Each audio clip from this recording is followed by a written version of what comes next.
Today I am speaking with a guy called Guy Schlanders. He has his own YouTube channel where he speaks of the GM role in Dungeons and Dragons.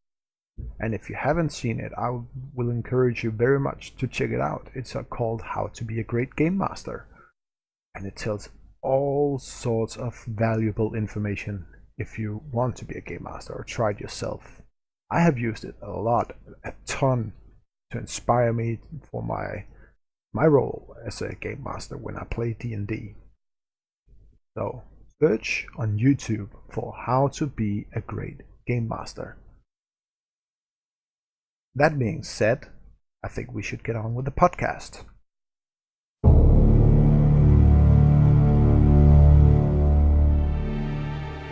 So today I am speaking with a guy called Guy Schlanders. He has recently been moving from South Africa to Japan, and before the podcast started, I actually asked him on how the community, the D&D community, was in South Africa and Japan, because I am not familiar with those areas. I am only familiar with partially America and then Denmark, where in Denmark it's sort of a niche, and if you play D&D, you're still the nerd of the group. So how are you doing, Guy? I'm very good, thank you. Thank you for having me. Yeah, you're welcome. As I said before the podcast started, it was quite a feat to get you on. you moving to Japan and all. Absolutely. Well, that's the one thing, but also the irony is I've now gone full time on doing my YouTube channel, and I had very little life before it. Now I have almost no life. It's phenomenal. It's absolutely phenomenal. The response that I've had from everybody, just wanting to talk and learn and grow and share ideas. It's fantastic. Absolutely fantastic. So how long has it been since you started your YouTube channel? I started the YouTube channel, when was it? So officially, I suppose it started, it had been 4 years ago. But I released 2 videos, I think it was 2 videos, and then I didn't do anything. I didn't take it forward for about a year. And then a group of friends got together with me and they said, okay, listen, let's make a run of this. Let's make it happen. Someone posted on Reddit. We kind of suddenly got 2,000 subscribers, and we said, okay, there is actually something here. And yeah, so officially this is I think really the 3rd year of it being kind of a focus, releasing videos every week, that kind of thing. And when we started, we were doing 1 video a week, and then it became 2, and then 3, and now we're sitting on 5 a week. And probably, well, there's another one coming out in a little bit. So yeah, it's busy. One thing I really like about your YouTube channel is a recent series you have been doing called Fabled Lands. Right. That's really awesome, because when I was young, I found this books in the library. I haven't encountered D&D yet, but there was this book where you can. I only got halfway through it, but you encountered a troll and then I died, basically. Right. And then I just, fuck this book, right? But your Fabled Lands is quite nostalgic to me, to watching you read this book. Right. Well, you see, that's the thing. I was a collector of choose your own adventure books. In South Africa, I used to collect them. So I had about 60 books that spanned from the 70s all the way up to the 90s, because they really sort of started to die out in the late 90s as computer games came out. And Fabled Lands is the pinnacle of that book style, if you like. It really is. The books are all connected together. You can move from one to the other. You can go on quests, or you can become a sailor and get a ship and sail from one port to the other and exchange commodities. And the market's dynamic. It's not fixed either. So it really is basically a computer program on paper, and you sort of turn through it. And I'm laughing because this morning, as a matter of fact, speaking about my availability as well. I was doing the very first live stream of a reading of The Fabled Lands. And we had people participating. They were rolling dice and helping me decide where to go and that sort of thing. And within an hour, our first character had died. And at the end of the second hour, our second character is basically on 1 hit point and has lost everything that they've accomplished. So the books were written in an age where you didn't have save points and you died, and that was it. There was no sort of soft handling that we have today.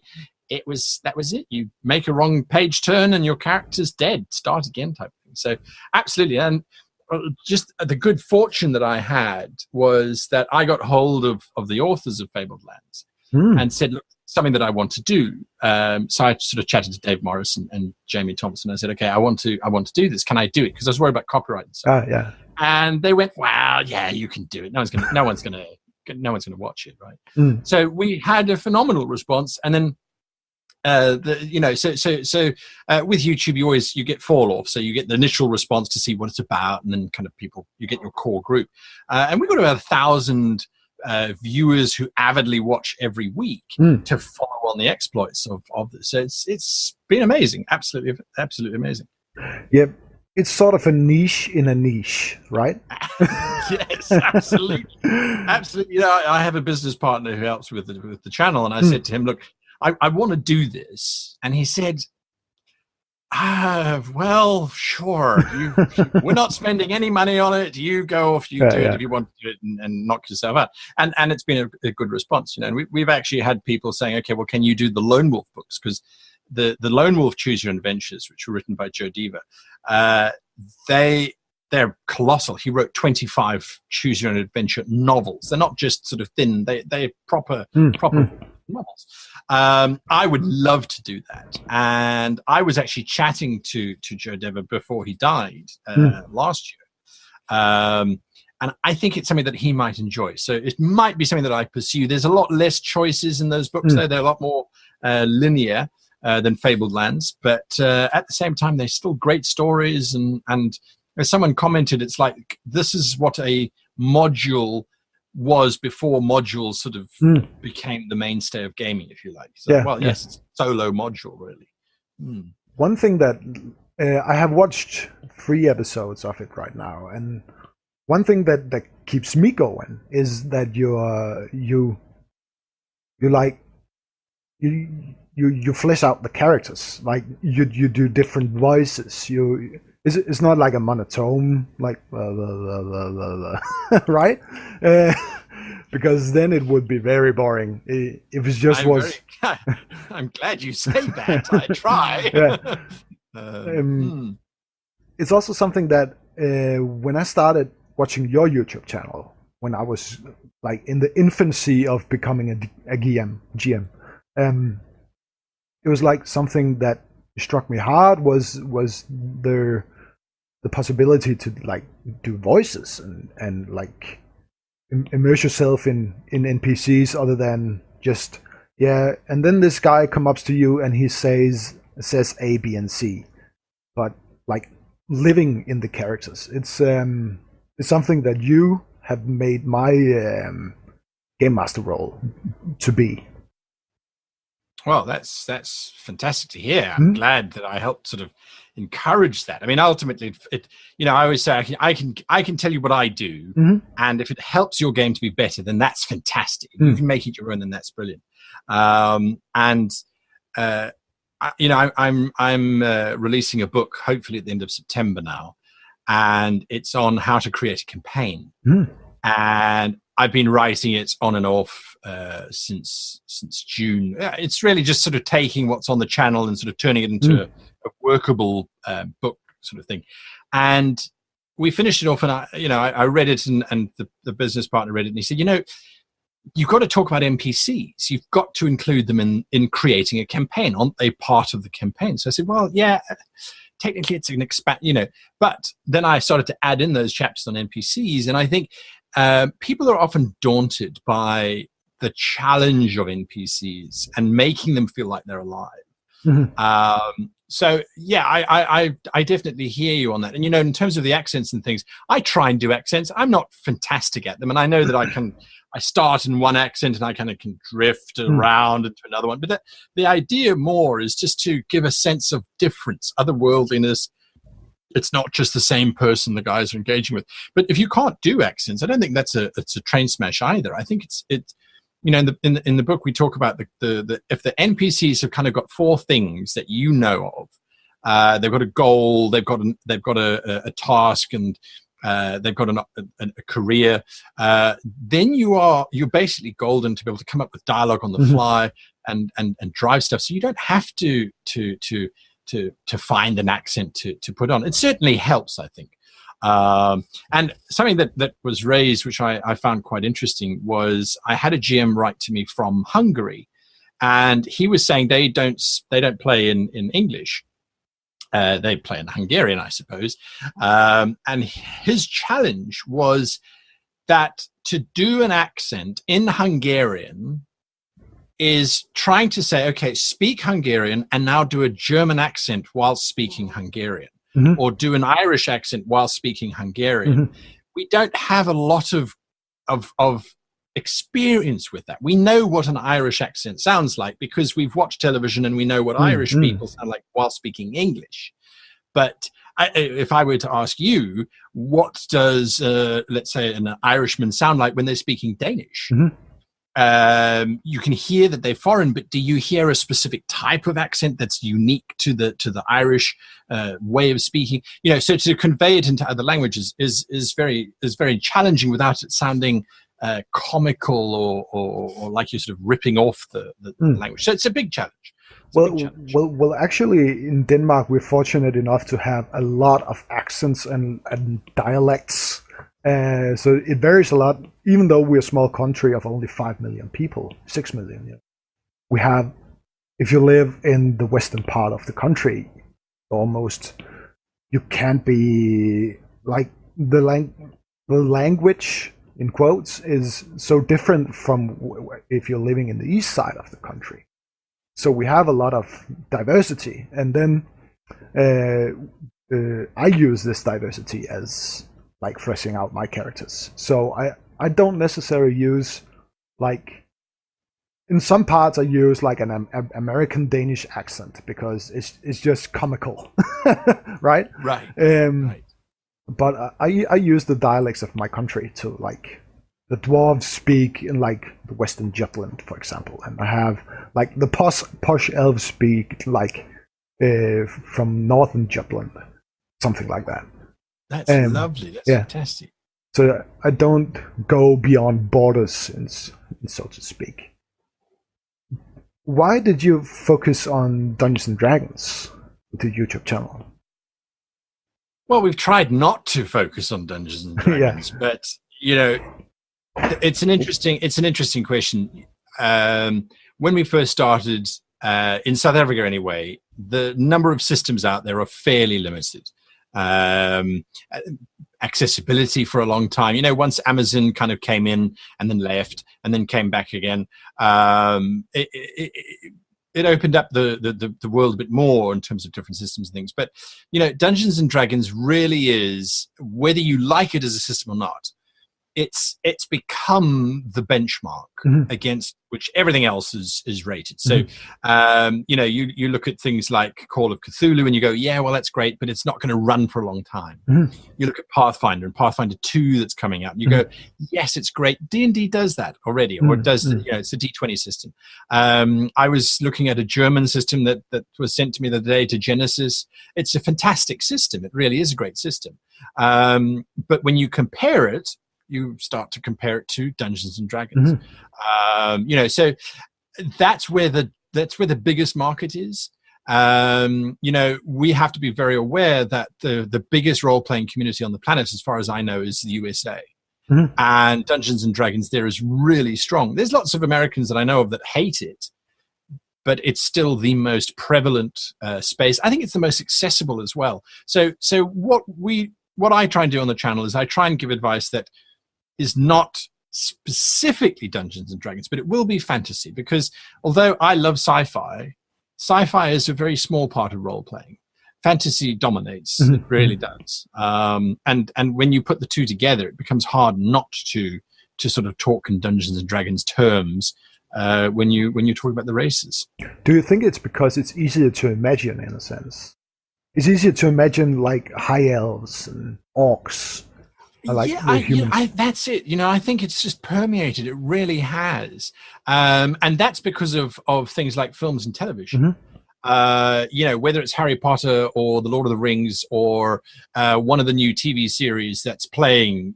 Elves are elves, orcs are orcs, and Dungeons and Dragons was generic enough that it could do that. Really, really, really could. Other systems, I think, are sometimes more focused on the setting rather than on the system.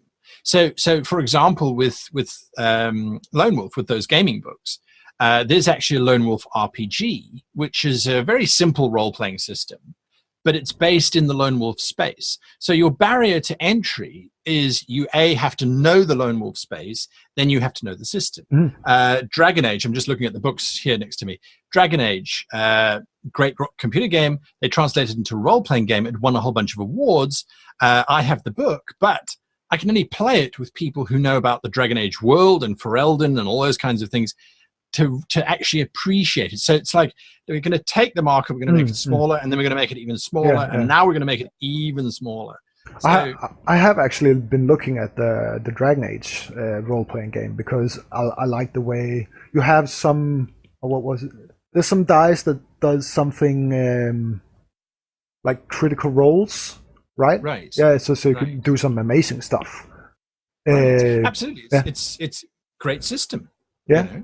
But yes. But as you say, if they like narrow it down even further, because I haven't played the Dragon games, so I would be a blank slate in that regard.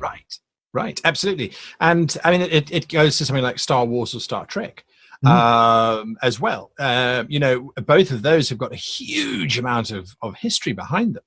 And I've played both those systems with people who are fanatics. They all know that space. And I've played with people who don't have a clue about it. To the point that I released a video on how to play in a campaign world that you don't know anything about, because you don't know how to respond. You don't know how to react. If a Klingon suddenly jumps in front of you and it's 2260, you go, oh, well, I don't know what I should do. And in that case, you should attack. But if it's 2360, well, now suddenly there's a treaty in play. That barrier is tough to get through. And I think that's what Dungeons and Dragons did very well, was they said, okay, well, here's just fantasy. Off you go. You can make up your own worlds. We've got a whole bunch that we're going to release for you. And they've got 2 new ones coming out now as well. And the one that they're releasing, the Ravnica, which is the Magic the Gathering based world, I think is pure genius. They own Magic the Gathering, they own Dungeons and Dragons. Let's take the 2 biggest sort of geeky hobbies and just slam them together. I think it's a match made in heaven. I think that's just going to make sure that Dungeons and Dragons is completely entrenched in the sort of the tabletop board gaming kind of world, if you like, because you've got cards, you've got rule books. It's perfect. You have played with a lot of people. So, what did you think was the funniest way to play Dungeons and Dragons? Is it with new players that you can like influence how the game is going to be, or is it like with experienced players that they're sitting? No, that's not how the rule really is. Oh, that's interesting. It's a very difficult question to answer because I want to say both. The reason new players, what they do is they bring such a fresh approach. And it's an example that I've used before. I was at a convention and I was helping out to promote Dungeons and Dragons 5th edition. And I was running a table, and this father and his, I think it was about 7 or 8-year-old son walked past. And the son kind of looked down at the miniatures and the dice, and he was kind of interested. The father was clearly bored at this big convention. He's not a geek at all. And I saw, the kid was interested. I told the father, there's huge educational value to this. And I do believe that. I believe that there's a huge amount of educational value that comes out of role playing. So I started to play with the kid, and I don't like children personally. If they're under 18, I have no idea how to deal with them. I can't legally bind you to a contract, so I don't know how to. I don't know what the I don't know. Anyway, so this young kid was there, and I was busy throwing this scenario about lizard men attacking him, and he was a paladin, and they were demanding his cash, and he said, well, they want my money. So I said, yes. They're looking mean and fierce, and they're ready to take your money. And he said, well, do I have more? And I thought, well, yes, at the castle, you've got a chest full of, go be dramatic. He's like, oh, well, if I've got more, then I give them my money because they don't have any. Like, wow, that's not something that a seasoned role player would have gone, okay, there's 3 of those lizard men over there. Okay, I'm going to take the high ground, and I'm going to use this attack, and I'm going to smite them, and I'm going to do So you just get this brand new perspective on this stuff, which I think a lot of us take for granted. So I really enjoy working with newer players. Having said that, though, there's nothing more satisfying than having a bunch of veterans sitting around. No one needs to question the rules, or no one's being sort of socially awkward or being a bad player. Everyone just kind of gets together, and you have a lot of fun. So yeah, I'm going to say I like both. Yeah, it's different. I think it all comes down to a sense of flow in the game. If you have the veteran players, the game just flows. But when you're having new players, you get these awkward moments that you laugh about, and you like experience new things. Right, absolutely. Correct. Yeah. What I find a bigger difference is role playing with different cultures, with people from all over the world. So that for me is the biggest difference. And it's also interesting to see how Americans play Dungeons and Dragons a little bit differently to Europeans. And Europeans play it differently to Australians and New Zealanders and South Africans. And I don't know what that legacy is. I don't know what sort of caused that to happen, really.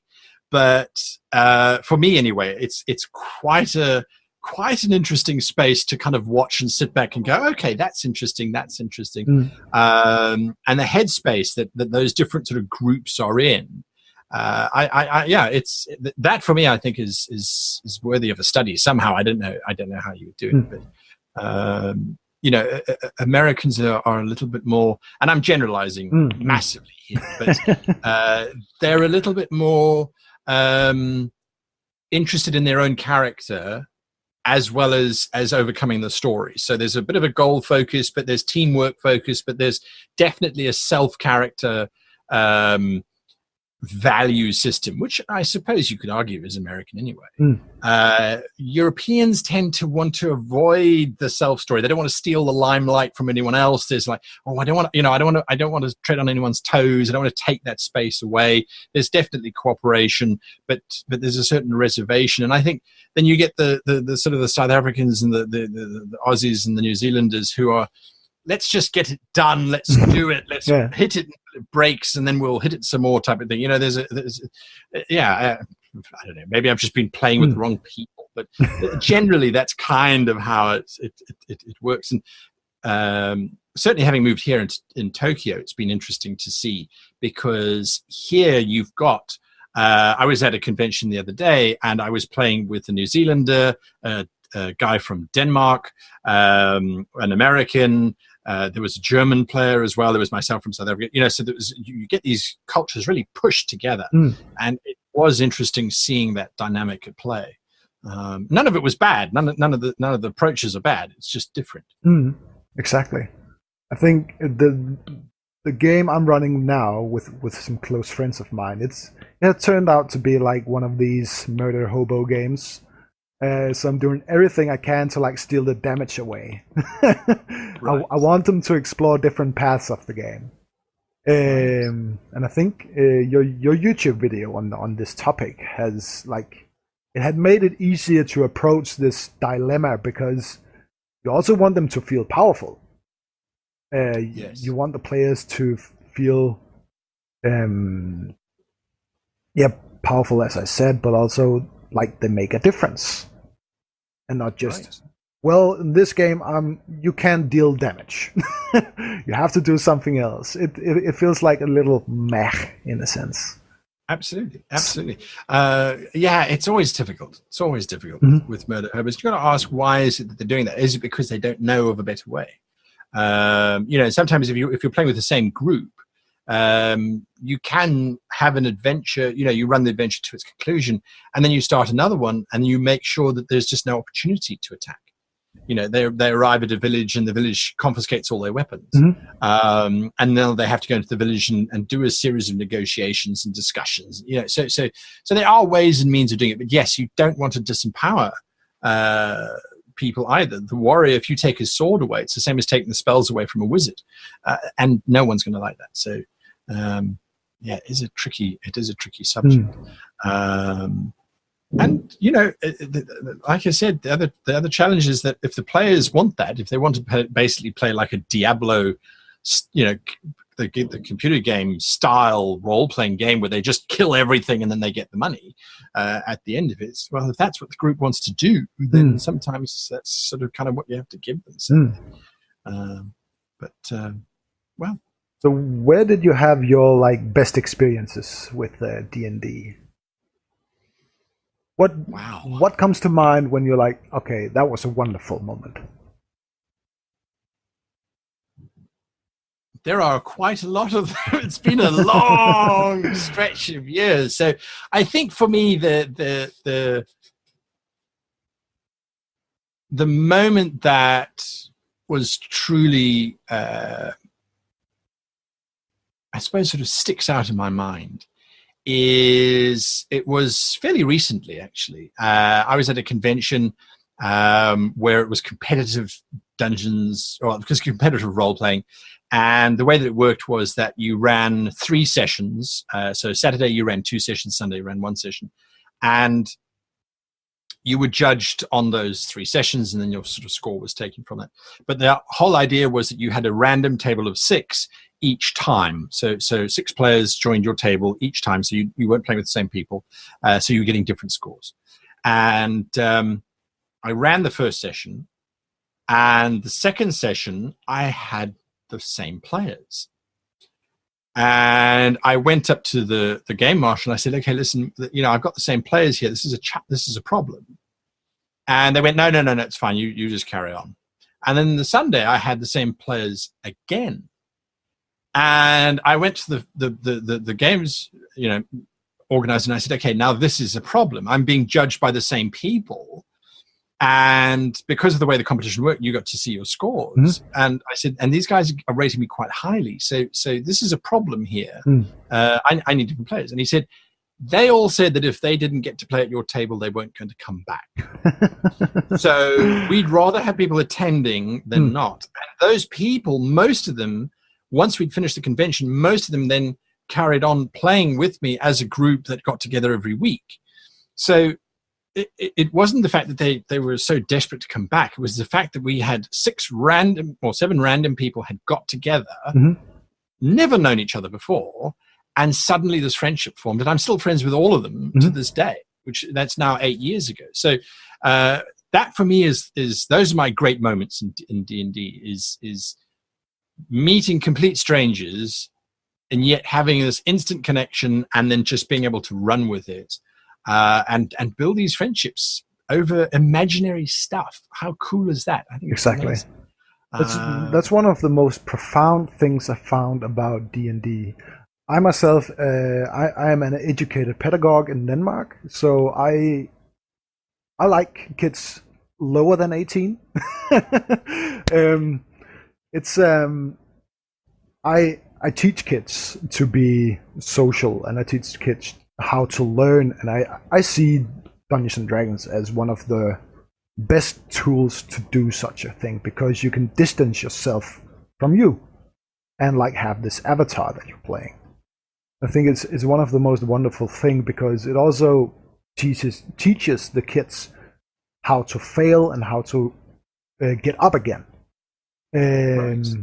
It's something that I see is one of the most, if not terrifying, things that a kids can go through. Is if they fail, then what do I do now? And if they have like a framework that tells them that failing is all right, you can do something about failing. You can fail and get up again, and slay the dragon in a different way. It's one of the best things about this system.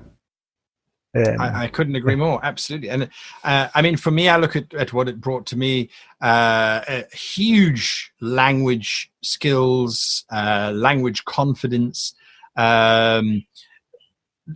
just a love of history and learning and just wanting to know more about these castles and medieval and but also learning words. What does this word mean? Because it's complicated, or it's a little bit more, especially with sort of things like second edition.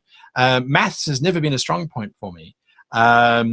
But there's still this, okay, I need to learn what to do this. I need to work out my money. I've got to use my money wisely, you know. But then there's that socialization factor as well. I've got to sit at this table and talk to these other people. And I need to work out how to do that before the game, during the game, and then after the game as well. So when was it? Yesterday, a role-playing club in London reached out to me. I think they're Southampton. They reached out to me and they said, listen, is there any way they could get me to come across to the UK, to their club? And I said, well, we can talk about it. And they said, okay, because their club deals with kids, and it's almost like a daycare kind of facility where they bring in kids from the surrounding areas, and then they role play and that sort of thing. And I said, okay, well, that's cool. We can do that. And that's okay. Well, let's talk to the schools. You know, we'll do a school thing where we talk about my life and that sort of thing, and how role playing has changed it and twisted it and turned it and that sort of thing. We're raising money now to make that happen. But it's such an interesting tool. And when I was in high school, our DM was planning our campaign, and wrongly so. He was doing it during, I think it was like a maths lesson or a science lesson or something, and the teacher confiscated the books. And this was the early 90s, so there was a big sort of satanic scare that was going on with the satanic panic. That's right, absolutely. And we were all dragged before the school counselor, who then gave us sessions, and you know, they said, "Oh, you must be a Satanist," and they gave my mother Jesus. There was a checklist of 10 things to look out for if your child is a Satanist. And I think the only 2 things that I was missing was wears black clothing, and I forget what has sort of satanic teachings, or a burnt Bible or something like those. But everything else was like has skeletons, and I'm like, well, I'm now nearly 40, and oops, I still have skeletons, right? Because they're cool. Yeah, they're awesome. Right, you know. So I had everything, and you know, we said, okay, we want the books taken to the headmaster, because we want the headmaster to see this, because we don't think it is. And he took it. He went away. He was an academic. His focus was very much on academics. And he came back, and he actually eventually got us to run it as an extracurricular activity, because he saw the value in problem solving, communications, all that kind of stuff. And eventually they realized, yes, okay, there's more value to it than there is risk. So yeah, it's fantastic. Let's just put it that way. I actually think I haven't been fortunate enough to been running D&D games all my life. I recently picked this up a few years ago. I have played, what was it, Vampire the Masquerade, like way long ago, and I have played some smaller story sessions when I was quite young. And then there was a huge gap because I found out like there was this sex called women. So that was a huge like D&D gap. And then when I had a kid, a wife, then I need some other activity. So D&D, where was that going? I picked that one up. But I wished I had like a long history of like making games, because I think all of these games are like milestones in your life, because Right. as you said, you're going to research all these castles, and you don't know about these castles in your previous game. So in one way, these games that you're running are like the peak of your life as it is now. So it would be fun to like look back and see, where was I in life at that point. Right, absolutely. You're 100% correct, and um, you know the the impact is difficult, of course. And if you say, okay, take role playing away, what would have happened? I'm not sure. I think, my fondest memory of my grandmother, and she was a battle axe. She was really a tough person. She pushed her kids and her grandkids to sort of be better than they were. She took me when I was about 7. We were at home, and they lived in this house that my grandfather had built, but it was surrounded by a forest. And one afternoon she said, "Have you seen the fairies?" And I said, "No, I haven't seen fairies." I was quite a skeptical young man. And she said, "Okay, well, come with me. We're going for a walk." So we went out into this forest. It was a blue gum forest. That's Australian blue gum. So it's quite a dusty forest, and the floor is usually just sort of leaf litter, and nothing much else can grow underneath these trees. They're not a very good tree, as a matter of fact, unless you're in Australia. Anyway, we had them in South Africa, and we started walking. The next minute, she said, "Okay, you've got to go very quietly." And we snuck forward, and it was a late autumn afternoon. So you've got that lovely golden afternoon light, and it's streaming in through these trees. And there was this young blue gum. They look more like a bush than a tree when they're younger. And moving around it, I know now, were little midges, little fly type insects. Mm-hmm. But because of the afternoon light, because of the dust in the air, it looked like they were glowing. So it looked like there were these little points of light moving around this tree, this bush. And I didn't know any better. So my grandmother said, "That's the fairies' home, and you can see they're busy moving around it." And it was such a strong image, such a strong sort of impression, this quietness of the forest and then this beautiful display, that I don't think I ever had a hope of being remotely normal after that point. I mean, fantasy was just so much more exciting than real world, right? So yeah, and I think she was very disparaging of computers when they came out. She felt that they took away from books and that sort of thing. And about a year or two before she died, she said to me, "Oh, you should take all your silly nonsense, all your silly stories, and you should write a book. I'm sure there's other idiots out there who'd like to read your nonsense." At the time I went, "Well, that would be ideal, wouldn't it?"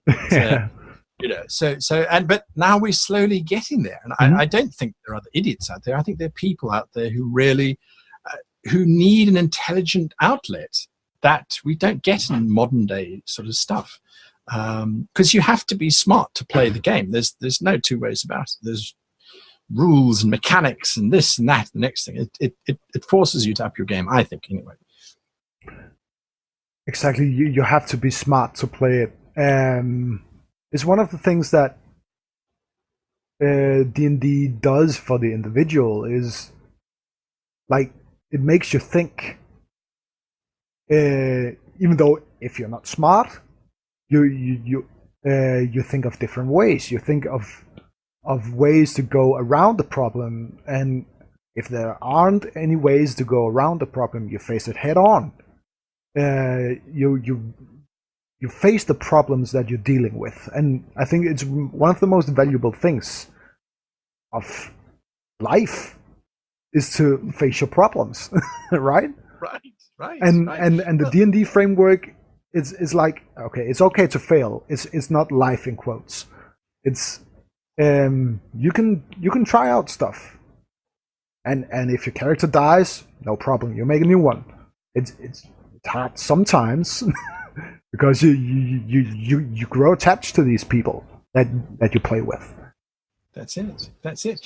One of the comments that we get on the channel often when we say, you know, how to be a good player, how to deal with interplayer conflict and stuff, we often get comments of people saying, this shouldn't be a Dungeons and Dragons video. This shouldn't be a how to be a good player.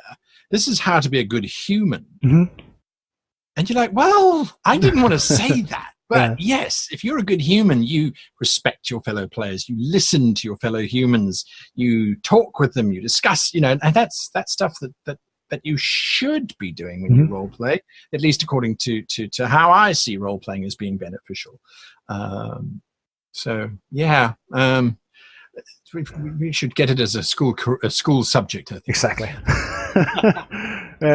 So where do you see D&D going from here? Because it's quite established at the moment. Right. Yeah, there has been some edition up to the 5th edition as it is now. Where do you see like the 6th edition going? Absolutely. So I think that's definitely going to come out. I hope that as they move forward, that they don't move away from the idea of role playing, that still stays here. And the reason why I say that is because, you know, they've tried to incorporate apps and programs and things that allow you to run the game on your phone and on PC and that sort of thing. And where the app provides you a base from which to role play, such as something like Fantasy Grounds or Roll20, where it's just there and you can use it to role play. I think that's great. When it starts to invade the role-playing space and starts to do role-playing on your behalf, that's then when I see a problem, because then you're no longer telling the stories, now apps are. Having said that, though, the world is in this very interesting space where board games, tabletop role-playing, you know, humans reconnecting with humans is flourishing. It's booming. And in South Africa, we saw it very, very, very much so, because we went from having maybe 6 retailers in the entire country, 6 retailers who would sell board games that are not just standard Monopoly or Cluedo or Scrabble, but, you know, complicated board games or role-playing books. They went from 6 to suddenly you can get it in almost any bookstore. Board games being sold almost everywhere. Settlers of Catan, Ticket to Ride, you know, all of those slightly more complicated board games suddenly started to proliferate and to become mainstream in a country where that's a very niche space to begin with. That was amazing to see. And it seems to be global, where people have gone, great, we've got computer games, we've got things like Dragon Age and Diablo and Mass Effect, you know, so we've got our role-playing games on computer, but I'm still going to set those aside and make time to play with my friends, whether it's online or around an actual table, because that's still important. And I think that just speaks to our need as humans to connect with other humans from time to time, even if we're very, very introverted. It's still nice to have a flesh and blood human that we can sort of relate to, I suppose. So I don't see it sliding backwards. I don't see us losing it. I don't see it getting smaller. I can only see it moving forward, getting bigger and better, and hopefully continuing to incorporate tech as a support rather than as a replacement. That's also one of the great things about role-playing games, or about D&D, is that before they made the D&D Beyond, you have to put your phone away, unless you have to do some calculations that was a bit deep. But I'll encourage everyone to put fly mode on, or at least to don't have any notification coming up when you play the game, because it's like the snap of a finger. You're out of the immersion. When you need to go to that event tomorrow. Okay, back to the game, right?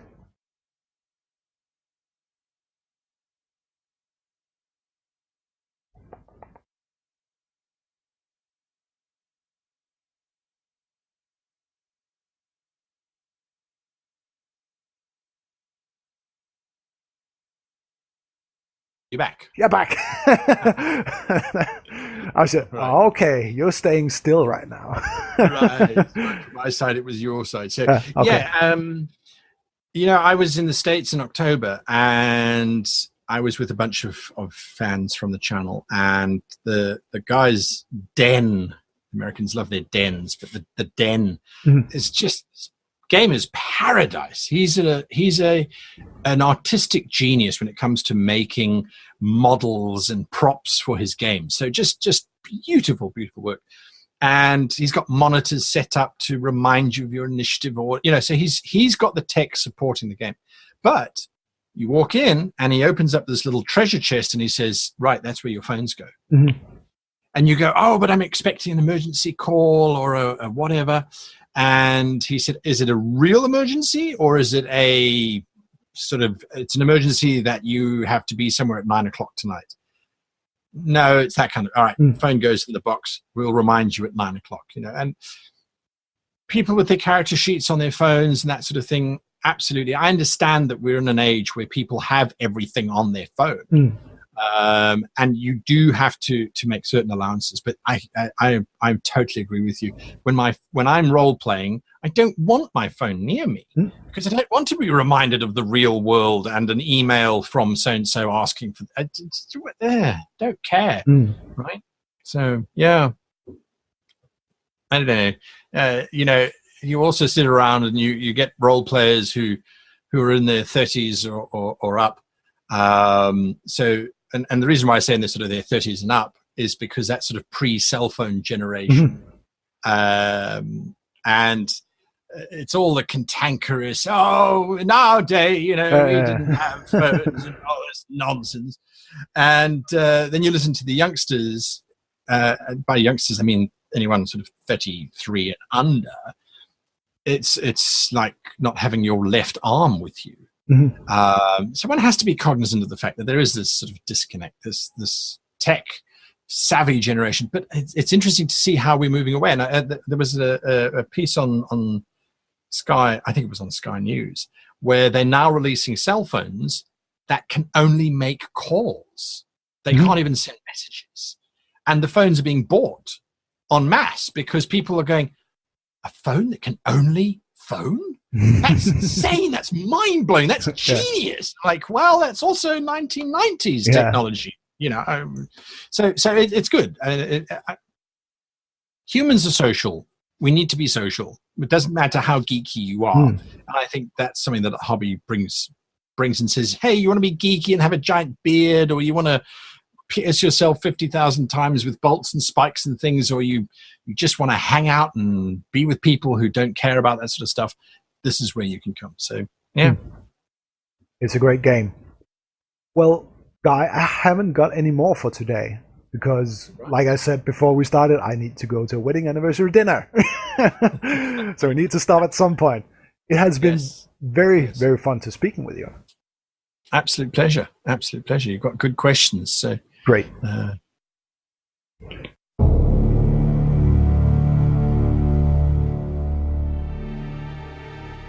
So this was my podcast with Guy Schlanders, the author and creator of new book. Apparently, I can't wait to read it. And he's also the creator of the How to Be a Great Game Master website, which I think you should go to. It has helped me a lot.